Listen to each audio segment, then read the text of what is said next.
இன்னைக்கு paleo diet நம்ம பாதாம் சுண்டல் எப்படி பண்ணலான்னு பார்க்கலாம். இதுக்கு தேவையான பொருட்கள் என்னன்னு பார்க்கலாமா? இது வந்து பேலியோ டயட்டில் இருக்கவங்க ஆல்ரெடி வந்து ப்ராசஸ் பண்ணி வச்சுருக்க அந்த பாதாம் வந்து நான் 15 பாதாம் எடுத்து வச்சுருக்கேன்.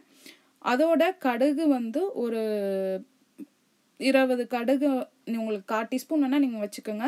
அதுக்கப்புறம் ஒரு 2 பச்சை மிளகாய் துளுண்டு அரிஞ்சது, அதுக்கப்புறம் கொத்தமல்லி தழை, தேங்காய் வந்து சும்மா துளுண்டு ஒரு பட்டை, அதுக்கப்புறம் பெருங்காயம். இப்போ ஒரு பேனில் ஃபஸ்ட்டு கொஞ்சம் ஆலிவ் ஆயில் நான் ஒரு 1/4 டீஸ்பூன் விட்ருக்கேன். அதில் கடுகு, பெருங்காயம், பச்சை மிளகாய், இஞ்சி, கொத்தமல்லி தழை, கருவேப்பிலை இருந்தால் இதோட நீங்கள் கருவேப்பிலையே போட்டுக்கோங்க. இது நல்லா கடுகு பொரிஞ்சு வரணும். கடுகு பொரிஞ்சு வந்தோடனே அந்த கொத்தமல்லி தழை, இஞ்சி, பச்சை மிளகாய் எல்லாத்தையும் ஒன்றா போட்டுருங்க.